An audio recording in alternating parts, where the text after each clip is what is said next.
ఎవరైనా ఎప్పుడైనా సరిగా గమనించారా చలిచర అసలెప్పుడు వదిలిందో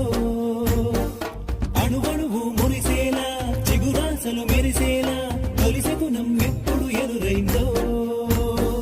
చూస్తూనే ఎక్కడి నుంచో చైత్రం కదిలొస్తుంది పొగ మంచును కోపం అంటూ తరిమేస్తుంది నేలంతా రంగులు తొడిగి సరికొత్తగా దోస్తుంది తన రూపం తానే చూసి పులకిస్తుంది ఋతువెప్పుడు మారిందో బ్రతుకెప్పుడు విరిసిందో మనసెప్పుడు నలుపుల మనమైందో ఎవరైనా ఎప్పుడైనా సరిగా గమనించారా చలిచర అసలెప్పుడు వదిలిందో